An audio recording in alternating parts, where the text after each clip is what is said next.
Day 8. Draw near to God, get plugged in. Nearness to God brings likeness to God. The more you see God, the more of God will be seen in you. Prince of Preachers, Charles Spurgeon. Ever woke up in the morning reaching for your phone and then you see the dreaded black screen? It's dead. Either you forgot to plug it in to charge or the cable came unplugged.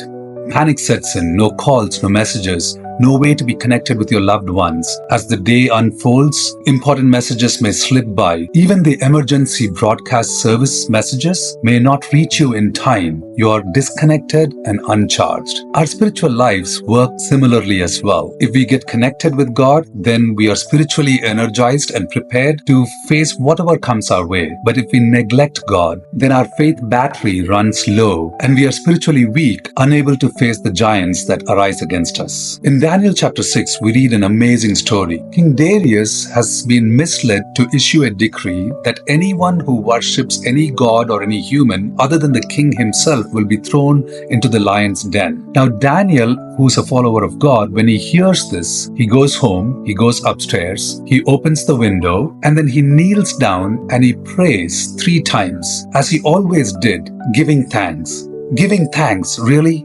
You see, what Daniel knew, the threat to his life, even facing the lions in the lion's den, was insufficient to get him disconnected and unplugged from God. He knew that the law could not be changed, but the lions could by God. So God sends his angel, and the angel shuts the mouth of the lions, and Daniel's life is spared. The Bible reminds us in James chapter 4, draw near to God and he will draw near to you. Yet, in today's world, there are so many distractions that get us disconnected and unplugged from God. Social media, just constant busyness, or simply being tired to not read the Bible or pray. And then in other parts of the world, like places where my mom and brother are missionaries, there is threat to life and persecution for bearing the name of Jesus Christ that pose the temptation to unplug and disconnect from God. So we need to set boundaries and choose to give priority and our time to God so that we can be plugged in with Him. Prayer, Bible reading, and service are some ways by which we can get plugged in with God. See, Jesus Himself modeled what it means to be drawn close to God. The Gospel in many places,